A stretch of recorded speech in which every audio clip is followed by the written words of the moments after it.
ఇక ఆంధ్రజ్యోతిలో ఉన్నటువంటి వార్తలు ఒకసారి చూద్దాం. కొత్త మద్యం బ్రాండ్లు వస్తున్నాయి. రాష్ట్రంలో బీర్ లిక్కర్ అమ్మేందుకు 40 కంపెనీలు ఆర్జీ పెట్టుకున్నాయి. ఇక దరఖాస్తు చేసుకున్న వాటిలో సగం విదేశీ బ్రాండ్లు. విచారణ తర్వాత అనుమతి ఏప్రిల్ నుంచి విక్రయమంట. కొత్త ఆర్థిక సంవత్సరంలో రాష్ట్రంలో కొత్త మద్యం బ్రాండ్లు అందుబాటులోకి రాబోతున్నాయి. తెలంగాణలో బీర్లు లిక్కర్ అమ్మేందుకు కంపెనీల నుంచి దరఖాస్తులు ఆహ్వానిస్తూ రాష్ట్ర బెవరేజెస్ కార్పొరేషన్ లిమిటెడ్ ఇచ్చిన నోటిఫికేషన్ దాదాపు 40 వరకు దరఖాస్తులు వచ్చినాయట. ఇందులో 20 దాకా విదేశీ లిక్కర్ బ్రాండ్లు ఉన్నాయట. ఇక ఇది ఇట్లుంటే బీసీ బిల్లులకు జై. వెనుకబడిన వర్గాల కోట 29 నుంచి 42%. సర్పంచ్ నుంచి మేయర్ దాకా విద్యా ఉద్యోగాల్లోనూ 2 బీసీ బిల్లులకు శాసనసభ ఆమోదం. నేడు మండలికి ఆమోదం తర్వాత గవర్నర్కు ఆయన పరిశీలించి రాష్ట్రపతికి పంపిస్తారు. పార్లమెంట్లో 2/3% మెజార్టీతో ఆమోదం తప్పనిసరి. రాజ్యాంగంలోని 9వ షెడ్యూల్లో పెడితేనే చట్టబద్ధత. రిజర్వేషన్ల తేనెతుట్టను కేంద్రం కదుపుతుందా? అసెంబ్లీకి చేరిన ఎస్సీ వర్గీకరణ బిల్లును సభలో ప్రవేశపెట్టిన మంత్రి దామోదర. నేడు చర్చ ఆమోదించే అవకాశం. కలిసికట్టుగా వెళ్ళి ఇక్కడ ఏమేమి ఉన్నాయి చూడండి. సర్పంచ్ నుంచి మేయర్ దాకా విద్యా ఉద్యోగాలను 2 బీసీ బిల్లులకు శాసనసభ ఆమోదం. నేడు మండలికి ఆమోదం తర్వాత గవర్నర్కు ఆయన పరిశీలించి రాష్ట్రపతికి పంపిస్తారు. పార్లమెంట్లో 2/3 మెజార్టీతో ఆమోదించడం తప్పనిసరి. ఇక్కడ ఈ దేశంలో ఉన్నటువంటి పార్టీలు బీసీల పట్ల ఉన్న ప్రేమ ఆప్యాయత మొత్తం బయటకు వస్తుంది. రాజ్యాంగంలోని 9వ షెడ్యూల్లో పెడితేనే చట్టబద్ధ. 9వ షెడ్యూల్ అంటే ఏంటంటే రాజ్యాంగంలోని 9వ షెడ్యూల్లో ఏ అంశాన్ని అయితే చట్టం చేసి ఆ షెడ్యూల్లో పెడతారో ఆ 9వ షెడ్యూల్ని సుప్రీంకోర్టు విచారించడానికి వీలు లేకుండా, కోర్టులు జోక్యం చేసుకోవడానికి వీలు లేకుండా షెడ్యూల్లో ఒకటి పెట్టిరు. అయితే ఇప్పుడు ఆ షెడ్యూల్లో ఉన్నదాన్ని కూడా మేము గెలికి పట్టుకొచ్చి చూస్తామని చెప్తా ఉంది సుప్రీంకోర్టు. 1975 తర్వాత ఒకవేళ షెడ్యూల్లో పెట్టినా కానీ మళ్ళీ తీసుకొస్తామంటుంది. ఇదో కథ మళ్ళీ అది బిల్లును ఇది రిజర్వేషన్ సాధించే వరకు విశ్రమించేది లేదని సీఎం అంటా ఉన్నాడు. ఇక సార్ నాకు అర్థం కాదు, ఇది మనము ఎట్లా అంటే స్టార్టింగ్ ఎట్లా అంటే ఎవరన్నా ఎక్సర్సైజ్ చేసేటోళ్ళు ఉంటారా? ఓకే, నువ్వు ఇట్లా కూర్చొని లేవు ఒకసారి ఇట్లా అన్నావు కదా.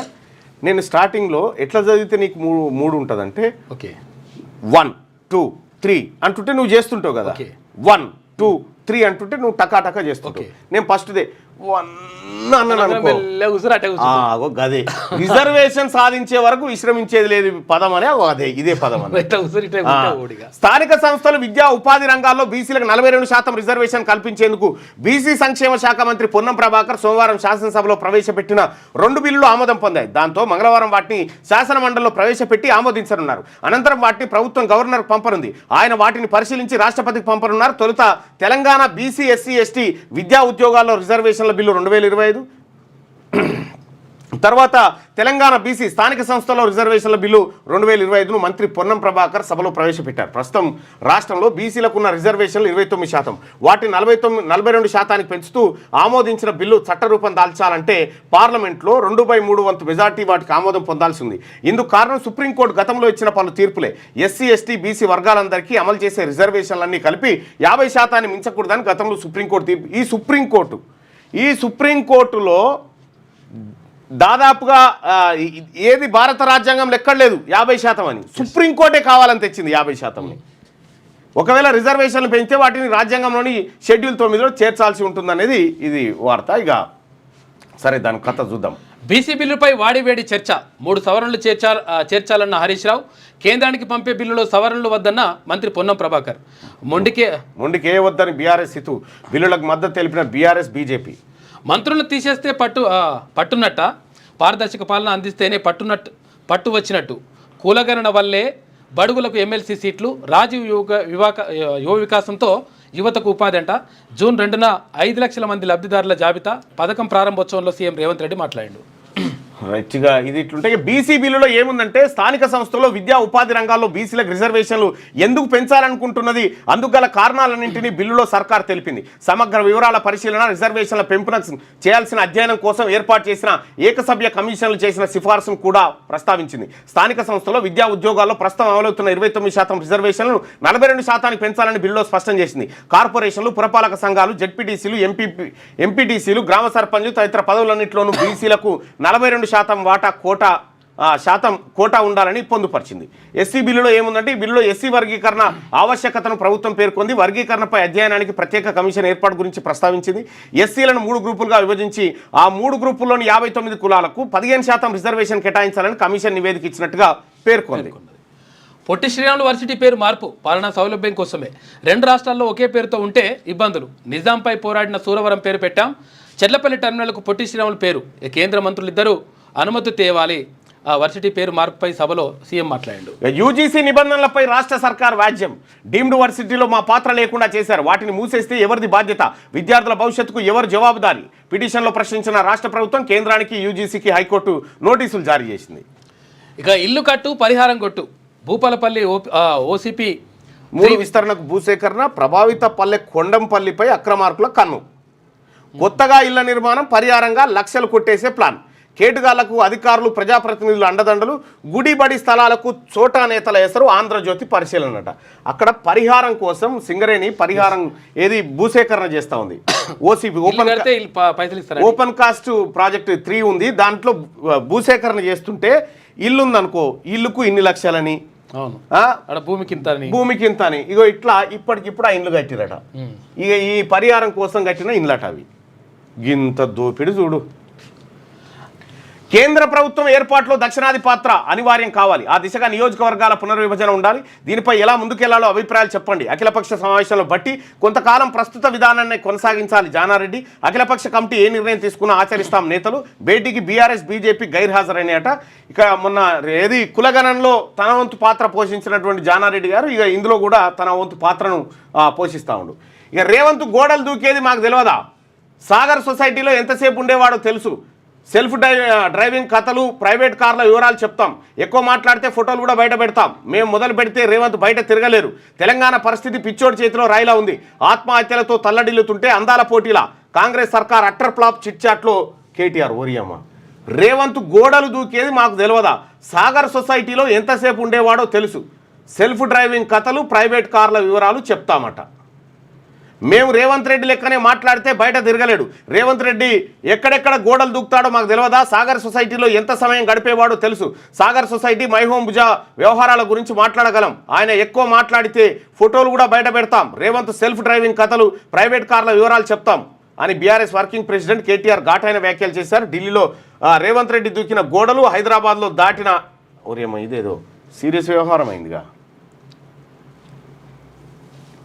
రైట్గా అమెరికాలో రోడ్డు ప్రమాదం. తెలంగాణకు చెందిన 3 మృతి.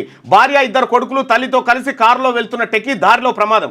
భార్య, కొడుకు, తల్లి అక్కడికక్కడే మృతి. స్వల్ప గాయాలతో బయటపడ్డ సాఫ్ట్వేర్ ఇంజనీర్ రోహిత్ రెడ్డి మరో కుమారుడు. వారి స్వగ్రామం టేకులపల్లిలో విషాదం అట. అయ్యో, 3 చనిపోయారట. ఇక కొత్త సీఎస్గా రామకృష్ణారావు ఏప్రిల్లో బాధ్యతల స్వీకరణ అని చెప్పి రాష్ట్ర ప్రభుత్వ ప్రధాన కార్యదర్శిగా కె రామకృష్ణారావును నియమించాలని ప్రభుత్వం నిర్ణయించినట్టు తెలిసింది. 1989 బ్యాచ్కి చెందిన ప్రస్తుత సీఎస్ శాంతికుమారి 2021 జనవరి నుంచి సీఎస్గా వ్యవహరిస్తున్నారు. ఆమె పదవి కాలం వచ్చే నెలతో ముగియనుంది. ఈ నేపథ్యంలోనే తదుపరి సీఎస్గా రామకృష్ణారావు పేరును ప్రభుత్వం ఖరారు చేసినట్టు సమాచారం. 1991 బ్యాచ్కు చెందిన ఆయన ప్రస్తుతం ఆర్థిక శాఖ ప్రత్యేక ప్రధాన కార్యదర్శిగా ఉన్నారు. 2016 ఫిబ్రవరి నుంచి ఆర్థిక శాఖలో కీలక బాధ్యతలు నిర్వహిస్తున్నారు. ఆయన పదవి కాలం ఈ ఏడాది ఆగస్టుతో ముగియనుందట. అచ్చా, ఫిబ్రవరి నుంచి ఆర్థిక శాఖలో ఆయన చేస్తారట. అదే టన్నుల్లో స్మగ్లింగ్, గ్రాముల్లో పట్టివేత. యథేచ్ఛగా దుబాయ్ నుంచి అక్రమ రవాణా. ఏటా 300 టన్నుల అక్రమ బంగారం. స్మగ్లర్లకు కస్టమ్స్లో ఇంటి దొంగల సహకారం. ఒక్క అధికారి సహకరించినా స్మగ్లర్లకు పండుగే. ఈ కేసుల్లో మూలాలకు వెళ్ళని దర్యాప్తు సంస్థలు. శంషాబాద్లో రన్యారావులు ఎందరో. బంగారం స్మగ్లింగ్లో మహిళలదే కీలక పాత్రనట.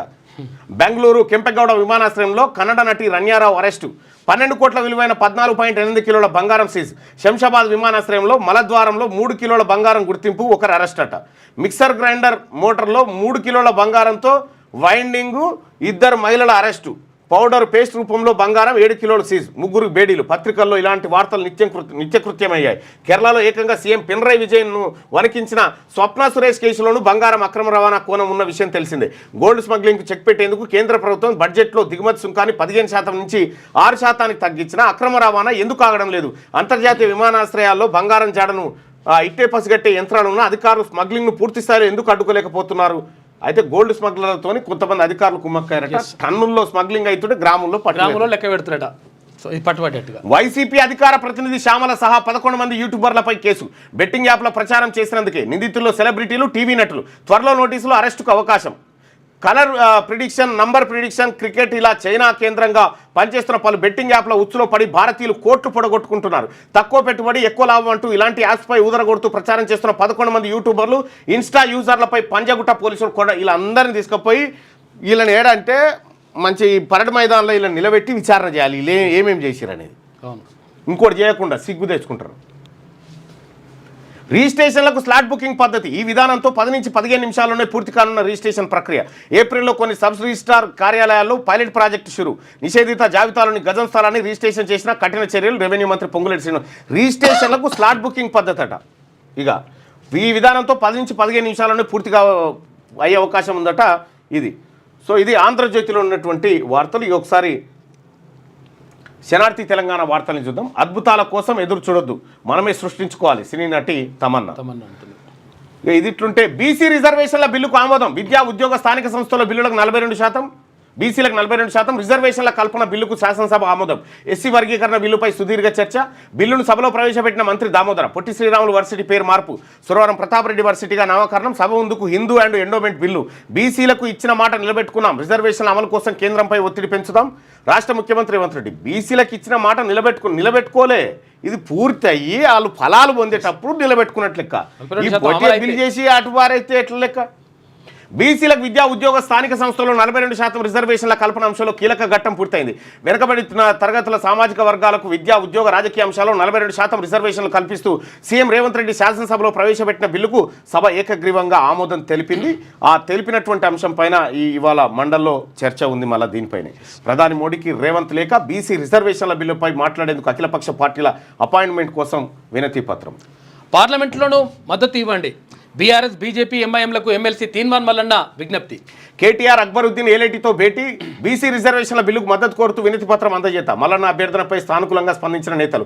రాష్ట్ర శాసనసభలో బీసీ రిజర్వేషన్ల బిల్లుకు ఆమోదం లభించినప్పటికీ అన్ని రాజకీయ పార్టీలు జాతీయ స్థాయిలోనూ ఈ బిల్లుకు మద్దతు తెలపాల్సిన అవసరం ఉంటుందని ఎమ్మెల్సీ తీన్మార్ మల్లన్న అన్నారు. బీసీ రిజర్వేషన్ల బిల్లు విషయమై పార్లమెంట్లో రాజ్యాంగ సవరణ చేసేందుకు అన్ని పార్టీలు మద్దతు ఇవ్వాలని మల్లన్న కోరారు. ఈ మేరకు తీన్మార్ మల్లన్న సోమవారం అసెంబ్లీలో BRS, BJP, MIM floor leaders, deputy floor లీడర్స్ను తెలంగాణ బీసీ పొలిటికల్ జేఏసీ నేతలు వట్టి జానయ్య యాదవ్, సంగం సూర్యారావుతో కలిసి వినతి పత్రం అందజేసినాం. నిన్న ఆ కార్యక్రమం మీరందరూ చూసిందే.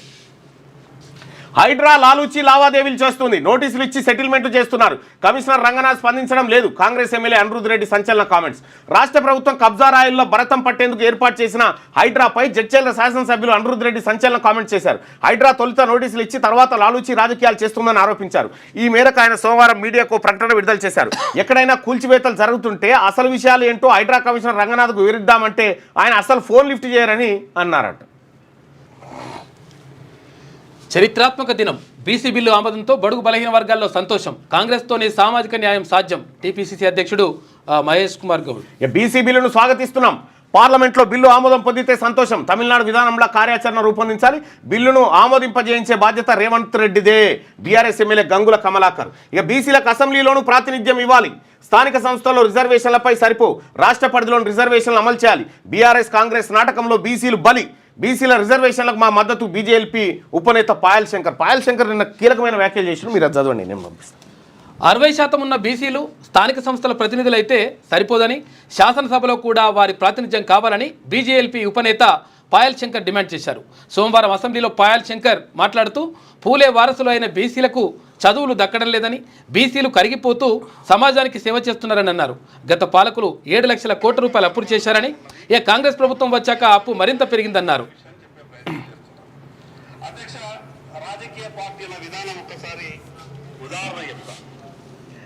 అధ్యక్ష ఈ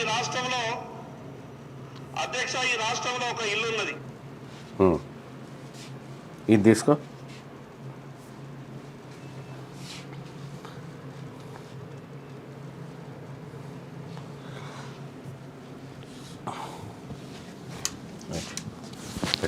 వెనుకబాటుతనం ఉన్నది. ప్రభుత్వం ఏ రకంగా సాయం చేయాలనే విషయం చెప్పే ప్రయత్నం చేస్తున్నాం. అధ్యక్ష, రాజకీయ పార్టీల విధానం ఒక్కసారి ఉదాహరణ చెప్తా. అధ్యక్ష ఈ రాష్ట్రంలో ఒక ఇల్లు ఉన్నది.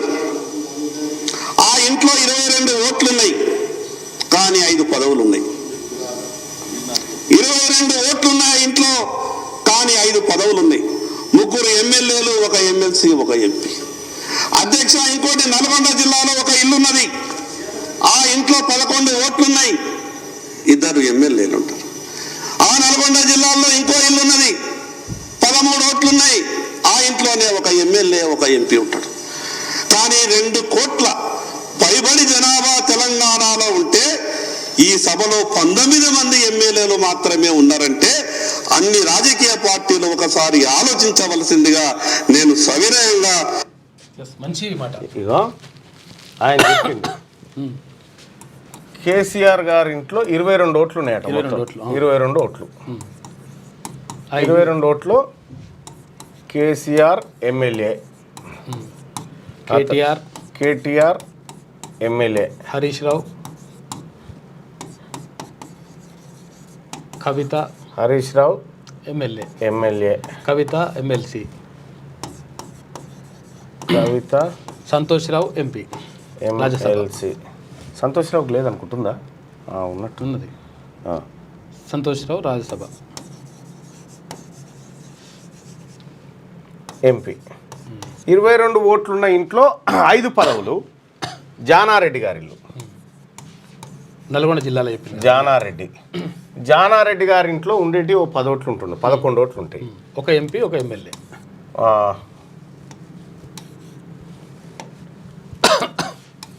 జేవీర్ రెడ్డి, రఘువీర్ రెడ్డి. ఇప్పుడు ఫ్లెక్సీలలో ఈ రెడ్డి అని పెట్టుకుంటలేరు వాళ్ళు. జేవీర్, రఘువీర్ రెడ్డి. జేవీర్ రెడ్డి ఏమో ఎంపీ, రఘువీర్ రెడ్డి, అరే రఘువీర్ Reddy MP, Jaiveer Reddy MLA.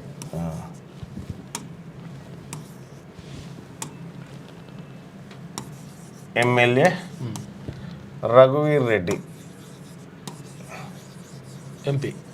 MP. వీళ్ళ ఇంట్లో మొత్తం 11 ఓట్లు ఉన్నాయట. ఒక ఎంపీ, ఒక ఎమ్మెల్యే. ఇక ఇంకొక ఇంట్లో ఉత్తమ్ రెడ్డి, 2 ఎమ్మెల్యే, ఒక ఎంపీ, ఒక ఎమ్మెల్యే, ఒక మంత్రి. వీళ్ళ ఇంట్లో 2 ఓట్లు ఉన్నాయి. 2 ఓట్లకు ఉత్తమ్ రెడ్డి గారు ఎమ్మెల్యే, మంత్రి.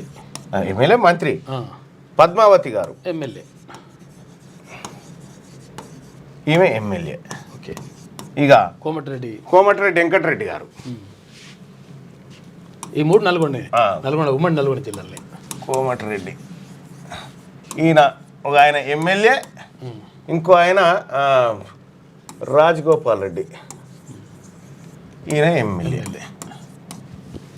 గట్టిగా వీళ్ళ ఇండ్ల ఓట్లను ఒక దగ్గర వేస్తే ఒక వార్డుకు కూడా సరిపోవు.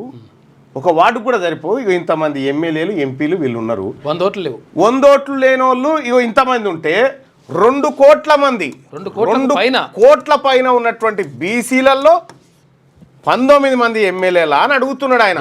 19 మంది ఎమ్మెల్యేలా అని అడుగుతున్నాడు పాయల్ శంకర్. ఇదే కదా ప్రశ్న, అసలు ప్రశ్న. 2,20,00,000 మంది జనాభా ఉంటే 19 మంది ఎమ్మెల్యేలా? అది పాయల్ శంకర్ గారు మాట్లాడిన మాట. అటు అసెంబ్లీలో అంతో ఇంతో పాయల్ శంకర్ గారు, మండల్లో నేను, ఈ బీసీల పక్షాన. తులం బంగారం ఎప్పుడు ఇస్తారు? ఎన్నికలకు ముందు ఒక మాట, తర్వాత మరో మాటనా? మహిళల పట్ల ప్రభుత్వానికి చిత్తశుద్ధి లేదు. మహిళా వ్యతిరేకి సీఎంగా రేవంత్ రెడ్డి. బీఆర్ఎస్ ఎమ్మెల్సీ కవిత విమర్శలు. అసెంబ్లీలో నడపండి, గాంధీ భవన్లా కాదు. సభను నడపడంలో ప్రభుత్వం విఫలం. ప్రతిపక్ష సభ్యుడు మైక్ ఇవ్వట్లేనంట. ఇక ప్రజాస్వామ్యాన్ని కూని చేస్తుండ్రు. Majlis party MLA Akbaruddin Owaisi assembly నుంచి మజ్లిస్ సభ్యులు వాకౌట్. సమాధానాలు ఇవ్వట్లే. శాసనసభలో 84 ప్రశ్నలు అడిగితే 8 నాకైతే ఇప్పుడు ఒక సమాధానం లేదు, మనలేదు. ఎన్ని ప్రశ్నలు, అసలు ఆ ప్రశ్నలు కూడా రావాడికి. 76 ప్రశ్నలకు సమాధానాలు లేవు. ప్రతిపక్ష ఎమ్మెల్యేలపై వివక్ష ఎందుకు? ఇన్ఛార్జ్ మినిస్టర్ పాత్ర ఏమిటి? ఓడిపోయిన వాళ్ళతో పనులు ప్రారంభించడం ఏంటి? పాలకులు పద్ధతి మార్చుకోవాలి. BJP MLA Katipally Venkataramana Reddy. ప్రశ్నలకు అసలు సమాధానాలే దొరుకుతలేవు. సమాధానాలు రిప్లై పంపాలా, ఆ రిప్లై లేవు. పిటిషన్లు తీసుకుంటారు, అవి లేవు. మెన్షన్ చేస్తే దానికి ఏవి లేవు. ఇక అది ఏందో ఏం కథనో అర్థం కాదు. మళ్ళా మా సభాపతి గారు పదే చెప్పిండు, అరే ప్రభుత్వం ఇవ్వాలని. వాళ్ళేమో పట్టించుకోరు. దయచేసి మార్నింగ్ న్యూస్ చూస్తున్నటువంటి మిత్రులారా, మీ అందరికీ ఒక రిక్వెస్ట్. ఇవాళ ఖచ్చితంగా శాసన మండలిని చూడండి, శాసన మండలి సమావేశాలు చూడండి. ఇప్పుడు సమావేశాలు లైవ్ వస్తుంది, తెలంగాణ లైవ్ వస్తుంది. ఎస్, ఎంత పెద్ద ఓట్లు మన దగ్గర ఉంచుకొని సీఎం పదవులను అడగడం ఏమిటి అంటుండు లింగయ్య. బరాబర్ అది చరిత్ర శ్రీనివాస్ గౌడ్ పెద్దపల్లి నియోజకవర్గం కాంగ్రెస్. ఇక సోదరులారా, సమయం అవుతుంది, నేను సభకు పోవాల్సిన సమయం కాబట్టి దయచేసి మార్నింగ్ న్యూస్ని లైక్ చేయండి, షేర్ చేయండి. ఇవాళ అత్యంత కీలకమైనటువంటి రోజు బీసీలకు. క్యూ న్యూస్లో పనిచేయటకు వీడియో ఎడిటింగ్ మరియు SEOలో అనుభవం గల జూనియర్ ఎడిటర్స్ కావాలను సంప్రదించవలసిన నెంబర్ 8688926084. లేటెస్ట్ న్యూస్ తెలుగు మరియు ఇంగ్లీష్ అప్డేట్స్ కోసం ఇప్పుడే క్యూ న్యూస్ అఫీషియల్ యాప్ ని ప్లే స్టోర్ నుండి డౌన్లోడ్ చేసుకోండి. సరికొత్త సమాచారాల కోసం క్యూ న్యూస్ వెబ్సైట్ ని ఫాలో అవ్వండి. ఛానల్లో ప్రాంతీయ, జాతీయ, అంతర్జాతీయ వార్తలు వీక్షించండి. లైక్ చేయండి.